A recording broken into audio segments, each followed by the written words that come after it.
사사기 19장 22절에서 30절입니다. 그들이 마음을 즐겁게 할 때에 그 성읍의 불량배들이 그 집을 에워싸고 문을 두드리며 집주인 노인에게 말하여 이르되 네 집에 들어온 사람을 끌어내라 우리가 그와 관계하리라 하니 집주인 그 사람이 그들에게로 나와서 이르되 아니라 내 형제들아 청하노니 이 같은 악행을 저지르지 말라. 이 사람이 내 집에 들어왔으니 이런 망령된 일을 행하지 말라. 보라 여기 내 처녀 딸과 이 사람의 첩이 있은즉 내가 그들을 끌어내리니 너희가 그들을 욕보이든지 너희 눈에 좋은 대로 행하되 오직 이 사람에게는 이런 망령된 일을 행하지 말라 하나 무리가 듣지 아니하므로 그 사람이 자기 첩을 붙잡아 그들에게 밖으로 끌어내매 그들이 그 여자와 관계하였고 밤새도록 그 여자를 능욕하다가 새벽 미명에 놓은지라 동틀 때에 여인이 자기의 주인이 있는 그 사람의 집 문에 이르러 엎드려져 밟기까지 거기 엎드려져 있더라. 그의 주인이 일찍 일어나 집 문을 열고 떠나고자 하더니 그 여인이 집 문에 엎드려져 있고 그의 두 손이 문지방에 있는 것을 보고 그에게 이르되 일어나라 우리가 떠나가자 하나 아무 대답이 없는지라.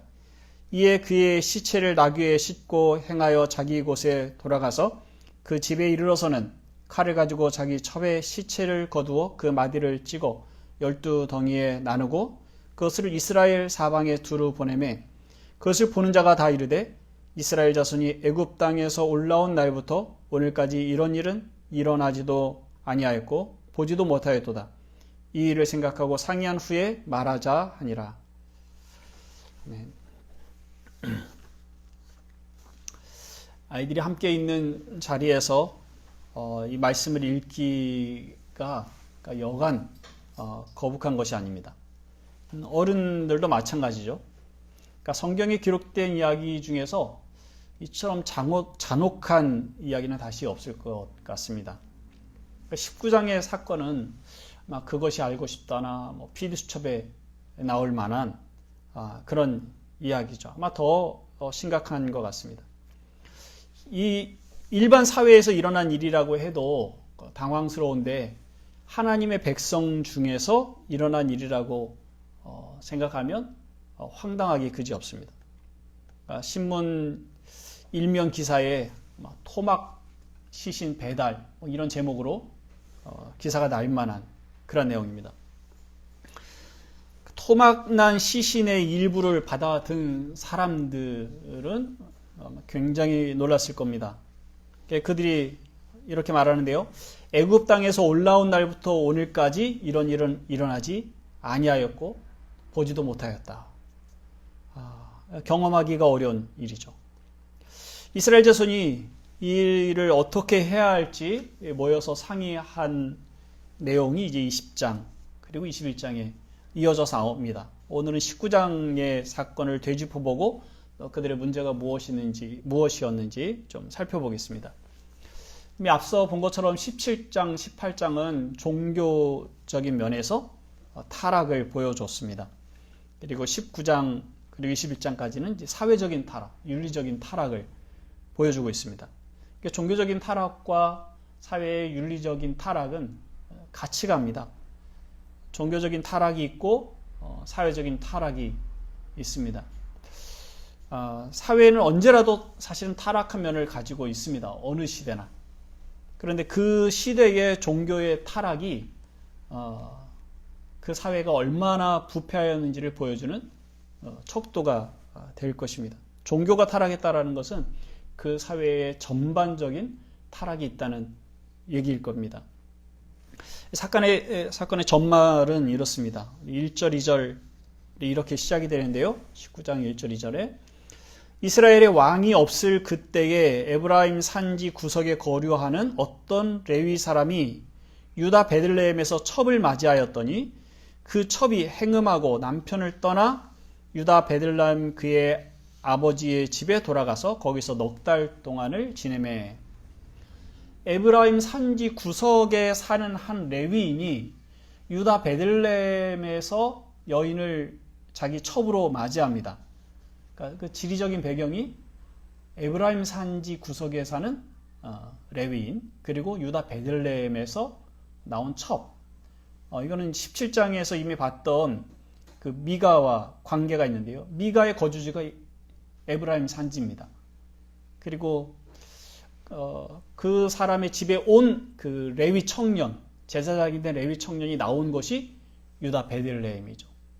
그냥 상관관계가 있습니다. 물론 이게 꼭 같은 시대여야 되는 것은 아니지만, 그러니까 미가가 살고 있었던 그 거주지에서 그렇게 멀지 않은 곳에 이 레위인이 있었을 겁니다.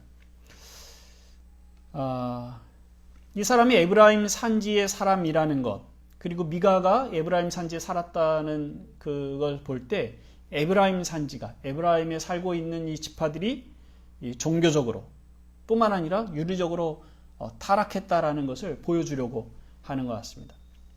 유다 베들레헴은 자기 땅에 거주하는 레위인 청년에게 거주지를 제공하지 못해서 그가 다른 거처를 찾아서 옮긴 일이 이제 17장에 있었는데, 그런데 이 레위인을 돌아보지 않았을 뿐만 아니라 자기 땅에 거주하고 있는 또 다른 이웃의 삶도 돌아보지 않았다는 것을 또 암시하고 있지 않나 싶습니다. 이 유다 베들레헴에서 자기 딸을 첩으로 보낼 수밖에 없었던 이 사람의 형편이 어땠을까 생각하게 하는 거죠. 아마 그 땅에서 그 여인이 남편을 얻고 살 수 있었다면 누군가의 첩으로 가지 않았어도 되었겠죠. 그것도 또 그 동네가 아니라 다른 곳에 사는 사람에게 거의 막 팔려가다시피 해서 가지 않았을까 하는 생각도 하게 됩니다. 물론 이 사사기 저자는 그런 정보를 주지 않습니다. 추론할 뿐입니다. 어쨌든 레위인의 첩으로 갔던 여인은 어떤 이유인지 모르지만 남편을 두고 또 다른 남자와 관계를 맺습니다. 행음을 하고, 그리고 아마 남편에게 불편한 관계였겠죠. 집으로 돌아옵니다. 아버지 집으로, 또 자기 고향 유다 베들레헴으로 돌아옵니다. 그리고 넉 달이 지났습니다. 그 남편이 아내를 찾아옵니다. 호세아에서 그런 내용을 볼 수 있죠. 호세아가 행음한 아내를 찾아 데리고 오는 장면을 봅니다. 그렇게 첩을 용서하고 관계를 회복하려는 마음으로 찾아온 것 같습니다. 이 사람의 장인, 여인의 아버지는 사위를 극진히 대접을 합니다. 첩으로 살다가 집으로 온 그 딸을 생각하면 사실 마음이 무너지죠. 첩으로 간 사실 자체도 쉽지 않은데 그 딸이 행음을 하고 왔는지에 대해서는 알 수 없지만, 그러나 다시 돌아왔다는 것만으로 굉장히 어려운 형편입니다. 그리고 그 사회에서 여인이 발붙이고 살아가기가 어려웠을 겁니다. 그런데 남편이 찾아와서 관계를 회복하고 데리고 간다고 하니까 이 아버지 입장에서는 매우 흡족하고 또 좋았을 겁니다. 그래서 사위를 기쁨으로 맞이합니다. 이 장인은 딸을 데리고 떠나려는 사위를 붙잡습니다. 하루만 더 머물고 먹고 마시고 자고 가라고 합니다. 그것이 첫째 날, 둘째 날, 셋째 날, 다섯째 날까지 이르게 됩니다. 그러니까 놓아주려고 하지 않는 겁니다. 함께 먹고 마시는 것이 즐거워서 그랬는지 아니면 손님에 대한 예우라고 생각했는지 모르지만 지나친 상황까지 가게 된 거죠. 그래서 사위는 또 하루 자면은 여섯째 날이 되는데 그렇게 할 수 없다고 생각해서 그 다섯째 날이 완전히 저물기 전에 집을 나섭니다. 그리고 길을 나서서 얼마 지나지 않아서 해가 지려고 합니다. 근데 그 즈음에 여부스라고 하는 지역까지 가까이 왔습니다. 혼자 간 것이 아니라 동행한 종이 있고 또 첩이 같이 있죠. 종은 여부스에 가서 하루를 묵자고 제안을 합니다. 그런데 이 레위인이 여부스는 이방 민족이 아직 살고 있는 땅이니까 기브아나 라마로 가자고 합니다. 여부스는 아직 점령하지 못한 상태에 있었던 것이죠. 그래서 그들은 기브아로 갑니다. 기브아는 베냐민 지파의 땅인데 이들이 그곳에 들어가서 그 성읍의 광장의 모습을 드러냈습니다. 그러니까 지나가는 사람 누구라도 자기들을 환대해 주기를 기대를 했을 겁니다. 그런데 누구도 그들을 아는 체하거나 또 환대하는 이들이 없었습니다. 사실 그 성읍에 사는 사람 누구든지 그 나그네를 환대할 수 있는 형편은 아닐 겁니다. 근데 보통 그런 마을에 들어오면 그 마을에서 유력한 사람들, 있는 집안에서 데려다가 나그네를 대접했을 거라고 생각이 드는데, 그런데 이 지역의 그 누구도 이 사람들에게 다가와서 집으로 들어오라고 말하지 않습니다.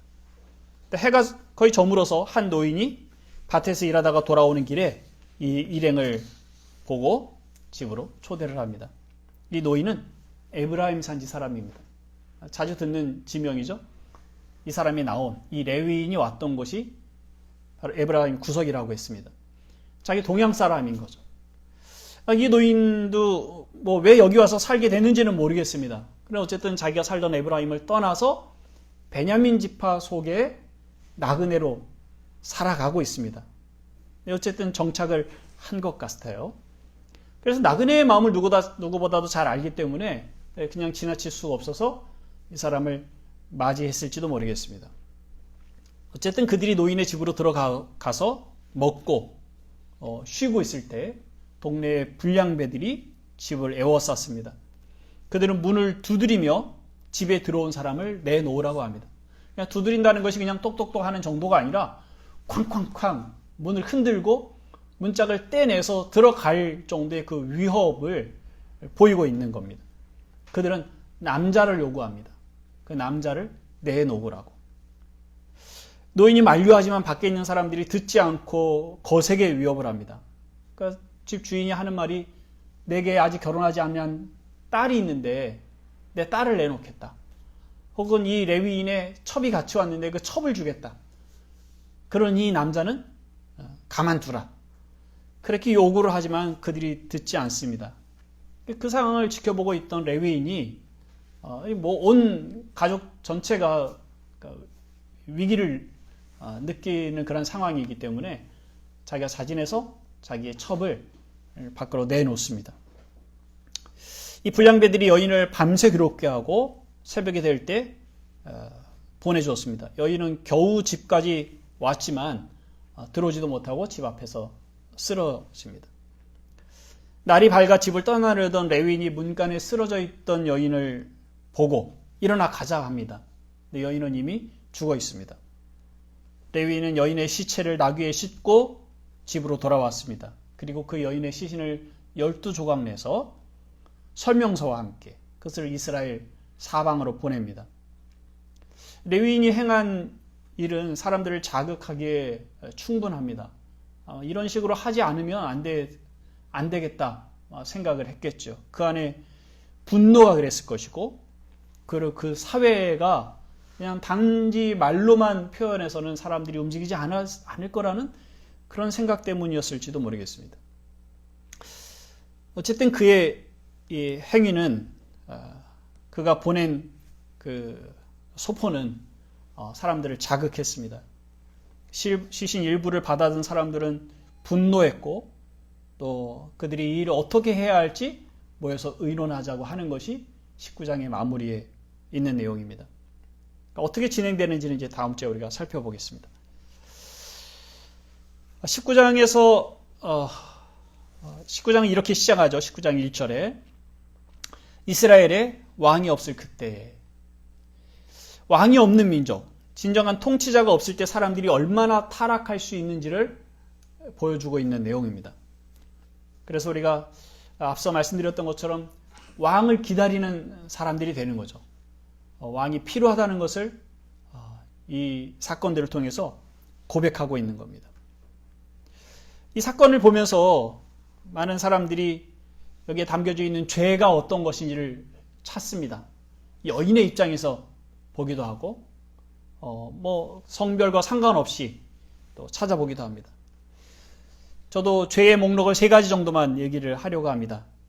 보는 시각에 따라서 훨씬 더 많은 죄를 말할 수 있겠지만 두드러진 몇 가지인데요. 첫 번째는 성의 문란함입니다. 한 명의 아내 외에 다른 여인을 첩으로 삼는 것은 하나님이 기뻐하시는 것이 아닙니다. 그런데 어느 정도는 허용이 되어 있는 사회입니다.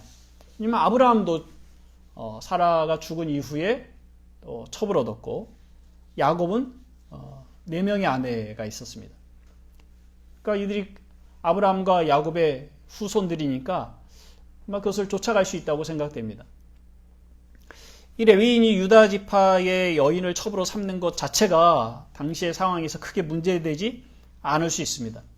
그런데 이 여인이 다른 남자와 간음을 하고 그리고 집으로 돌아가는 일이 전혀 막힘없이 일어나고 있습니다. 물론 그 여인은 부끄러운 일이고, 그리고 첩으로 들어가서 사는 그 집에서 더 이상 살 수 없어 아버지 집으로 돌아가야 되는 그런 부끄러운 일로 생각될 수 있지만, 그러나 모세는 그렇게 간음한 경우에는 엄하게 다스리라고, 그 간음한 여인이든 남자든 다 돌로 치라고 되어 있는데, 그 모세의 율법이 전혀 통하지 않는 사회 분위기를 보여주고 있는 거죠. 근데 그 도망간 여인을 찾아서 또 남편이 다시 가서 그를 데리고 오려고 합니다. 그조차 사실은 간음한 여인을 죄로 다스리지 않고 받아들이는 것 자체가 또 용납될 수 없는 것입니다. 혼인이 거룩하게 여겨지지 않고 성적인 문란함을 다스릴 법이 작동되지 않는 사회의 모습을 보여주고 있습니다. 두 번째 죄는 나그네를 환대하지 않은 겁니다. 환대라는 말은 성경 용어는 아닙니다만은 그러니까 적절하게 그 내용을 잘 담고 있는데요. 손님이나 방문자 혹은 낯선 사람들, 그 나그네라고 할 수 있습니다. 나그네를 관대하고 호의적으로 받아주고 기쁘게 해주는 것, 이것이 환대입니다. 기브아의 베냐민 사람들은 그들이 사는 성읍에 들어온 사람들을 환대하지 않았습니다. 이스라엘 백성은 애굽에서 나그네로 살았던 사람들인데 하나님께서 그들에게 찾아오셔서 그들을 구원해 내셨습니다. 그래서 하나님께서 여러 곳에서 너희가 나그네 되었던 곳에서 내가 너희를 구원해 냈으니 너희도 나그네를 대접하라고 그렇게 말씀을 합니다. 출애굽기 22장 21절에 보면 너는 이방 나그네를 압제하지 말며 그들을 학대하지 말라. 너희도 애굽에서 나그네였음이라. 신명기 10장 19절에 너희는 나그네를 사랑하라. 전에 너희도 애굽 땅에서 나그네 되었음이라. 그러니까 나그네를 대접하는 것은 그들이 이전에 나그네였음을 기억하는 것이고 그 가운데서 구원하시는 하나님께 감사하며 그 말씀에 순종하는 것입니다. 그래서 자기들의 신앙 그리고 자기들의 정체성에 관하여 중요한 문제입니다. 나그네를 대접한다는 것이. 그런데 기브아의 누구도 나그네를 환대하지 않습니다. 이 레위인의 장인은 지나치게 환대를 해서 사위를 곤란하게 하고 기브아 베냐민 사람들은 전혀 환대하지 않으므로 또 이 사람을 곤란하게 합니다. 레위인을 환대한 유일한 사람 에브라임 출신의 노인, 그는 아무도 하지 않은 일을 한 그 용기를 칭찬받을 만합니다만, 그러나 이 노인도 레위인을 보호하기 위해서 자기의 딸과 이 레위인의 첩을 불량배들에게 내어주려고 하죠. 그 사회에서 또 다른 약자, 그러니까 나그네라고 하는 것은 약자를 의미하는데 사실 이 레위인 약자보다도 훨씬 더 연약한 딸과 여인의 모습을 보여주고 있는 거죠.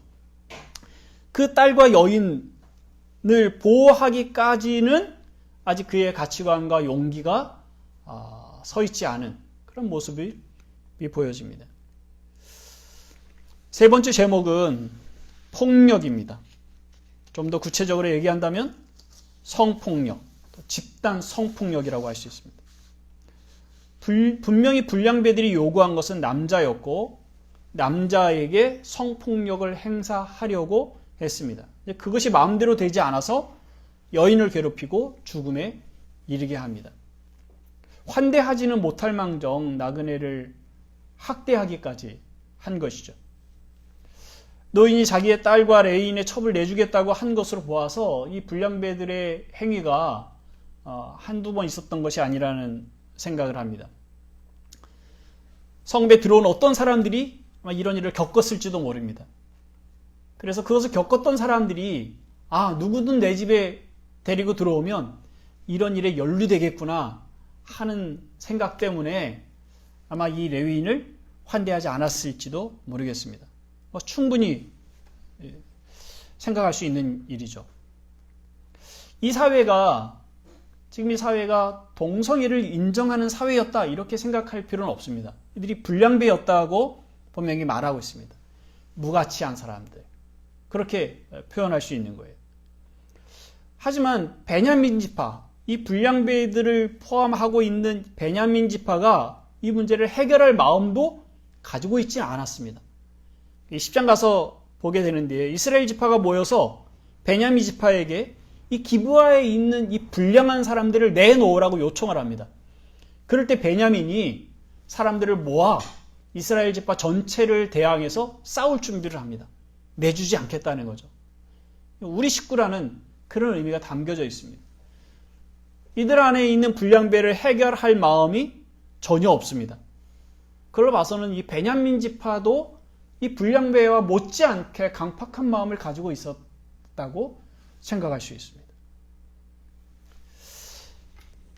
이 본문에 나타난 여러 죄목들을 보면서 우리 사회가 어떠한지 사실 생각할 수 있죠. 우리 사회에 일어난 성문란, 나그네를 환대하지 않는 것, 이주민을, 외국인 노동자들을 학대하는 문제들, 그리고 성적 폭력들, 이것들을 최근에 있었던 사례들을 예로 들면서 우리도 똑같은 문제를 가지고 있다고 얘기할 수 있습니다. 그리고 교회, 이 하나님 백성들에게 일어난 사건인 것처럼 교회 안에서도 이와 같은 일들이, 이 유사한 일들이 일어난 것에 대해서도 또 구석구석에 있는 자료들을 찾으면 아마 많은 일들이 나올 거라고 생각됩니다. 물론 이와 같이 집단 성폭력이 있었는가 거기까지 갔다고 얘기할 수 없겠지만, 그러나 어쨌든 교회 안에서도 성적인 폭력들이 일어나고 특별히 그것이 지도자들에 의해서 일어나는 사례들을 우리가 계속 접하고 있습니다. 그러나 그 사례들을 얘기하는 것은 의미가 없다고 생각이 들고, 왕이 없을 때 하나님의 백성에게 일어난 일들, 그 일들이 그리스도를 섬긴다는 교회에서도 비슷한 모양으로 일어나고 있다는 것만으로도 충분히 사실은 괴롭고 좀 황당합니다. 그래서 어떻게 이 본문을 우리가 이해하고 이 본문 속에서 교훈을 얻어야 하는가 하는 것이 좀 난감합니다. 어떻게 하면 좋을까? 그러니까 답이 없나? 이 교회에 답이 없나? 하는 생각을 좀 깊이 해보게 됐습니다. 이미 타락한 길을 걷고 있다면 사실은 회복하는데 상당한 어려움이 있습니다. 세대가 바뀌거나 사람들이 바뀌기 전에 그 타락의 길에 들어섰던 그 공동체나 그 사람이 바뀌어서 돌아오는 예들은 참 찾아보기가 힘든 예입니다. 우리는 늘 그것을 위해서 기도하고 하나님의 특별한 은혜와 간섭이 있어서 그들이 회개하고 돌이키는 것을 기대합니다. 아주 간혹 그런 일들이 있습니다. 그런데 우리가 겪고 있는 가까운 데서 그런 일들이 참 일어나지 않는다는 것은 우리에게 위로가 되지 않습니다. 우리가 경계해야 되는 것은 타락한 데서 돌이키는 문제가 아니라 우리는 어떻게 해야 타락하지 않을까 하는 생각이죠. 우리는 어떻게 해야 이 길에 빠져들지 않을 수 있을까? 이 타락의 흐름에 저항하는 길이 무엇인가를 우리가 생각해야 할 겁니다. 만약 우리가 이미 타락한 곳에 있다는 것이 분명하게 여겨진다면 지난주 메시지처럼 도망 나와야 됩니다. 물론 버틸 수 있다면 버텨보실 필요도 있죠. 그건 믿음의 분량에 따라서 그 사람의 형편에 따라서 다르다고 생각됩니다. 끝까지 버틸 수 있다면 버틸 수 있는 것이고, 그러나 내가 그렇게 있다가는 나도 똑같은 지경에 처하게 될 거다 생각이 된다면 도망 나오는 것이 최선의 길이라고 생각됩니다. 근데 아직 그 타락의 흐름에 빠져들이지 않았다면 저항해야죠. 이 세대가 하나님을 떠나 자기 소견에 옳은 대로 살아갈 때 그 흐름을 거슬러 살아가려고 몸부림을 해야 할 것입니다. 근데 신앙의 사유화로 하나님을 자기의 하나님, 자기 이익에 하나님으로 섬기는 세상, 교회가 사유화되고 권력화되고 또 공동체가 붕괴하는 이런 속에서 우리가 어디에서부터 시작할 것인가? 근데 고민하는 중에 저는 환대하는 공동체의 답이 있다고 생각을 합니다. 공동체의 회복으로부터 시작을 해야 됩니다. 공동체로 모이는 것으로부터 시작해야 합니다. 모인다고 공동체는 아닙니다. 공동체가 돼야 하는 것이죠. 그 공동체는 환대하는 공동체여야 합니다. 모두가 나그네요. 모두가 상처 입은 사람들입니다. 그들이 서로를 환영하고 위로해 주는 공동체여야 합니다. 그리고 그런 공동체는 곧 하나님 나라죠. 하나님 나라가 이 땅에 임했다라고 말할 때 바로 거기 그 공동체에 하나님 나라가 임했다라고 말할 수 있는 겁니다. 그리스도를 왕으로 모시고 사는 사람들의 공동체죠. 자기 소견에 옳은 대로 하는 것이 아니라 그리스도의 다스림 안에 그리스도의 뜻을 따라 살아가며 또 섬기는 공동체입니다. 거기서 시작하는 것이고 그리고 이미 시작이 됐을 거라고 생각이 듭니다. 마이클 앤드류 포드라는 분이 환대가 무엇인가를 정의를 했는데 이렇게 말합니다. 환대는 다른 사람의 외로움과 고통을 없애주는 것이 아니라 자신들의 외로움을 공유할 수 있다는 사실을 인식하도록 돕는 것이다. 당신이 외롭다는 것을, 당신이 고통 가운데 있다는 것을 우리에게 나눠줘도 괜찮습니다. 라고 그에게 알려주는 것. 그냥 말로 알려줘가지고는 알아듣지 못하죠. 그걸 누군가가 본을 보여야 합니다. 교회에 왔는데, 그 공동체에 속해 있는데, 먼저 속해 있는 사람들이 자기의 외로움과 고통, 시련을 오픈하고 같이 기도해달라고 요청하고 또 옆에 있는 사람들이 그것을 듣고 같이 그 시간을 보내주는 모습을 보면서 저래도 되는구나 하는 인식을 하는 것이죠. 그런 과정이 이 환대 공동체에 있어야 합니다. 우리가 무엇을 해결해 줄 수 있을까? 해결해 줄 수 있을 때에만 위로해 줄 수 있다고 생각할 때가 많습니다. 해결해 줄 힘이 없을 때 굉장히 나약하게 여겨질 때가 많죠. 우리 교회가 세상에 대해서 갖는 태도가 그럴 때가 많습니다. 세상을 어떻게 도와줄까? 세상의 약자들을 어떻게 도울까? 그것을 위해서 우리는 많은 돈을 가져야 된다고 생각합니다. 많은 부를 축적해야 된다고 생각합니다. 교회를 위해서가 아니라 사회를 위해서야, 세상을 섬기기 위해서. 세상을 섬기는 방법을 우리 돈에서 자꾸 찾는 거죠. 그렇지 않다고 말하고 있는 겁니다. 세상에서 필요한 것, 세상을 위로하고 세상의 고통 가운데 있는 사람들의 친구가 되어주기 위해서는 그들에게 해결할 무엇을 가지고 가는 것이 아니라 그들이 그 외로움과 고통을 나한테는 말해도 괜찮아요. 아니, 나도 비슷한 것을 겪고 같이 할 수 있어요. 라고 그들에게 보여줄 수 있어야 하는 겁니다. 사도 바울은 이 환대의 공동체에 대해서 빌립보서 2장에서 이렇게 말합니다. 2장 1절에서 4절인데요. 그러므로 그리스도 안에 무슨 권면이나 사랑이 무슨 위로나 성령이 무슨 교제나 긍휼이나 자비가 있거든 마음을 같이하여 같은 사랑을 가지고 뜻을 합하여 한 마음을 품어 아무 일에든지 다툼이나 허용으로 하지 말고 오직 겸손한 마음으로 각각 자기보다 남을 낮게 여기고 각각 자기 일을 돌아볼 뿐더러 또한 각각 다른 사람들의 일을 돌아봐 나의 기쁨을 충만하게 하라. 이 1절에 있는 그리스도 안에 무슨 권면이나 사랑의 무슨 위로나 성령의 무슨 교제나 긍휼이나 자비가 있거든. 그러니까 하나님으로부터 은혜를 받은 것이 있거든. 하나님의 자비를 경험했거든. 하나님의 은사를 경험했거든. 하나님의 그 교제 안에 당신들이 들어가 있거든. 이미 그런 경험들이 있다면 그것으로 서로를 긍휼히 여기고 자비롭게 대하라고 하는 말입니다. 근데 우리 그리스도인들이 예배로 모일 때 또 교회로 모일 때는 우리 다 이것을 경험한 사람들이지 않습니까? 우리 중에 누구든지 은혜 없이 그 자비 없이 하나님 우리를 긍휼히 여기시지 않는 것으로 그 안에 들어갈 수 있는 사람은 아무도 없습니다. 우린 다 은혜를 받은 나그네들이요 구원을 받은 죄인들이며 여전히 또 죄 가운데 살아가면서 버거워하고 씨름하고 있는 사람들인 거죠. 그런데 다른 사람들 앞에서 아닌 것처럼 완벽한 것처럼 괜찮은 것처럼 가면을 쓰고 대하다 보니 누구도 그 사람 앞에 자기의 사정을 말할 수 없죠. 우리 중에 누구도 더 나은 사람이 없고 잘난 척할 수 있는 사람이 없습니다. 또 더 약한 사람도 없습니다. 다 하나님이 부르신 그 부르심의 은혜를 받고 나온 사람들입니다.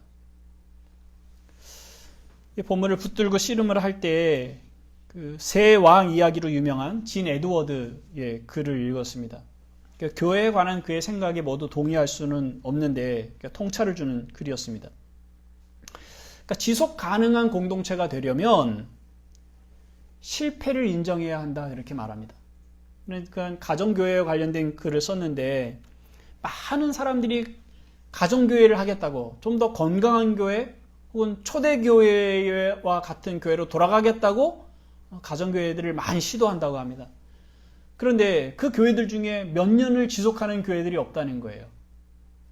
그래서 지속할 수 있는 교회가 되려면 어떻게 해야 되는지를 얘기를 한 겁니다. 실패를 인정해야 된다. 잘하겠다는 각오와 헌신으로 되는 것도 아니고 좋은 가르침이 있어야 하지만 그것으로 또 되지도 않습니다. 에드워드의 말인데요. 교회 생활의 비결은 실패하지 않으려고 애쓰지 않는 것이다. 여러분 자신의 삶 속에 그리고 다른 하나님의 백성들의 삶 가운데 실패할 수 있다는 기대를 심는 것이다. 실패를 피하려는 자세를 피하시라. 우리 잘 들어보지 못한 말이죠. 실패하지 않으려고 애쓰지 마라. 실패를 인정하라는 말입니다. 우리는 실패하지 않으려고, 실수하지 않으려고 아주 몸부림합니다. 이렇게 교회를 개척하고 또 작은 공동체를 섬길 때 또 그 안에 속해 있는 사람들도 개척교회가 몇 년 안에 문을 닫는 일들이 많다고 하거든요. 시작하는 사람들의 마음이 어떻겠어요? 나는 실패하지 않으리. 그런 마음으로 시작할 겁니다. 그 어떤 작은 모임이든지 참여하는 사람들의 마음이 비슷할 것 같아요. 실패하지 말자. 그래, 잘하려고 애쓰면 애쓸수록 사람들은 경직됩니다. 신앙에 있어서도 그렇죠. 헌신하고 각오하고 내가 말씀 따라 살리라 각오하면 그 주에 꼭 사고가 터집니다. 안 되는구나. 그걸 발견하죠. 로마서 7장에서 바울이 이런 고백을 합니다. 그러므로 내가 한 법을 깨달았느니 곧 선을 행하기 원하는 나에게 악이 함께 있는 것이로다. 내 속사람으로는 하나님의 법을 즐거워하되 내 지체 속에서 한 다른 법이 내 마음의 법과 싸워 내 지체 속에 있는 죄의 법으로 나를 사로잡는 것을 보는도다. 오라 나는 곤고한 사람이로다. 이 사망의 몸에서 누가 나를 건져내랴. 잘 하려고 하는데 그게 잘 되지 않는다는 고백은 바울에게서 또 나옵니다. 내가 말씀을 따라 살려고 하는데 내 마음에는 그런 것이 있는데 그러나 내 지체 속에 내 육체 속에는 또 다른 하나의 법이 있는데 그 법은 죄를 따르고 있다는 거죠. 이 둘이 늘 싸우고 근데 항상 승리한다면 이런 고백을 하겠습니까? 오라 나는 곤고한 사람이로다. 이 사망의 몸에서 누가 나를 건져내랴. 사도 바울이 늘 그 주의 말씀을 쫓아 살아가는데 어려움이 없다면 이런 고백을 하지 않을 겁니다. 근데 그 자신도 자기 안에 지체, 육체의 법이 하나님의 말씀을 쫓아 살아가려고 하는 자신을 거부하고 충돌해 오는 것을 늘 겪고 있기 때문에 이렇게 고백하고 있습니다. 하나님의 말씀을 따라 살려는 거듭난 마음, 그것과 육체 안에 뿌리 박혀 있는 죄의 성향은 늘 우리 안에서 싸웁니다. 그 싸움의 결과는 늘 우리의 실패죠. 실패할 수밖에 없는 존재들입니다. 사사기를 통해서 배우고 있는 것이 그것이에요. 우린 그들과 같이 살지 않아야 된다 하는 것이 아니라 하나님의 기적을 경험했던 사람들이 이와 같이 속히 타락할 수 있다면 우리도 타락할 수 있구나. 우리도 실패할 수 있구나. 사실 우리가 실패하고 있구나 하는 걸 보게 하는 것이죠. 그럼에도 불구하고 실패함에도 불구하고 하나님 우리를 놓지 않으시는구나. 하나님이 그 언약의 신실하심으로 다가오셔서 그 교회를 세워가시는구나. 그걸 배워가는 것입니다. 물론 그렇다고 해서 죄를 지어도 괜찮구나. 타락해도 괜찮구나. 하나님이 하시겠지. 그렇게 생각하면은 안 되는 건 아시죠? 그는 그 자체, 그 자신이 고통받고 있는 삶이니까 아마 그렇게 하라고 해도 그래 가서 마음대로 죄죠. 그래도 하나님이 구원하실 걸. 그런다 해도 사실 그 맛이 무엇인지 아는 사람은 거부하게 됩니다. 죄 자체가 가지고 있는 그 괴로움, 고통, 그 죄의 결과로의 상처, 상실, 그걸 다시 가서 맛보고 싶어하는 사람이 어디 있습니까? 죄에 대한 바른 인식이 있다면 허락돼도 하기 싫은 것이 사실은 죄죠. 안 되니까 못하고 있는 거죠. 죄를 지어도 된다는 말이 아니라 실패할 때에도 하나님의 은혜가 있다는 것을 가르쳐 주는 겁니다. 그것을 인식할 때 우리 어깨에서 힘이 빠집니다. 내 힘으로 하겠다는 생각들을 놓게 되죠. 은혜가 필요하구나. 끊임없이 그리스도를 바라보게 됩니다. 목사가 실패하지 않는 사람이라고 생각한다면 목사에게 많이 실망할 겁니다. 그러나 목사도 여전히 실패할 수 있는 사람이라고 생각한다면 때로는 그 모습으로도 위로를 얻을 수 있고 또 자기의 연약함으로 나가서 나도 이런 어려움이 있습니다라고 고백할 수 있을 겁니다. 신자들끼리도 서로 마찬가지입니다. 다른 지체들의 실패를 인정하지 않는 사람에게 자기의 실패를 인정하고 위로받으려고 하지 않습니다. 서로 자기의 실패를 인정하고 다가설 수 있어야 합니다. 그래서 우리 나눔 중에 충분히 실패를 고백할 수 있는 나눔들이 있어야 합니다. 자녀 교육이 잘 안 돼요. 늘 아이들과 전쟁이에요. 아이들이 예배에 잘 참석하지 않으려고 해요. 어떻게 해야 될지 모르겠어요. 그러니까 우리도 잘 살지 못하는데 아이들이 바르게 살게 하는 거 참 쉽지 않습니다. 부부관계는 늘 위기를 오고 갑니다. 다른 사람들과 비교하는 일들이 끝없이 일어나서 우리 마음엔 평안이 없습니다. 늘 폭풍입니다. 돈을 섬기지 말라고 하는데 돈이 삶의 우선입니다. 그것이 괴롭기도 하고 또한 괴롭지 않기도 합니다. 왜냐하면 돈이 주는 안전이 있잖아요. 주식을 하다가 망했다는 고백은 교회에서 참 하기 어렵습니다. 그러나 그 어떠한 어려움들일지라도 실패를 인정하고 고백하는 그런 공동체, 또 그들이 환대받을 수 있는 그런 환대의 공동체가 필요합니다. 진 에드워드는 실패할 것을 인정할 때 오히려 자유로워지고 교회 생활이 시작된다고 말합니다. 진 에드워드의 말인데요. 우리 한 사람 한 사람이 영적인 실패자임을 알게 되는 바로 그날 우리는 비로소 1세기 그리스도인들이 했던 그것을 실천할 수 있다. 무엇? 영적으로 가련한 사람들이 필사적으로 서로를 부둥켜 안은 채 한 몸을 이루어 비틀비틀 그리스도 앞으로 나아갔던 바로 그 삶. 그것을 교회 생활이라 부른다. 사람들이 교회를 향해 비난할 때 그들은 좋은 교회를 갈망하고 있는 것 아니겠습니까? 자기를 품어주는 교회, 자기의 연약함과 고통을 공감해주는 교회, 환대하는 공동체를 바라고 있는 겁니다. 여러분도 그렇죠? 저도 그렇습니다. 우리를 위로하고 곁에 있어주는 사람을 누구든지 원합니다. 옆에 있는 사람의 어깨에 기대십시오. 그리고 여러분들이 어깨를 또 옆에 있는 분들에게 내어주십시오. 한 가지 비전으로, 한 가지 마음으로 함께 갔으면 좋겠습니다. 환대의 공동체를 꿈꾸시기를 바랍니다. 환대의 공동체를 꿈꿉시다. 기도하겠습니다. 하나님, 공동체가 무너졌다고, 또 공동체가 부패하였다고, 하나님의 교회에 희망이 없다고 여기저기서 말하는 시대를 살고 있습니다. 그런데 이 공동체를 회복하며 또 그 속에서 우리가 살아내려면 우리는 여전히 공동체를 바라야 합니다. 공동체로 모여야 하고 특별히 그 공동체가 그리스도를 왕으로 모시는 환대의 공동체가 되어야 할 것입니다. 아버지 하나님, 제자예수교회도 이 일을 위해서 몸부림하고 있습니다. 긍휼을 베풀어 주셔서 우리가 서로에게 위로자요, 또 실패를 고백할 수 있는 상처 입은 치유자로 살아갈 수 있도록, 그래서 이 공동체가 또 누군가 위로를 필요하는 사람, 시련 중에 상처 중에 있는 사람을 품어줄 수 있는 그런 공동체로 설 수 있도록 은혜를 허락하여 주옵소서. 예수 그리스도의 이름으로 기도하옵나이다. 아멘.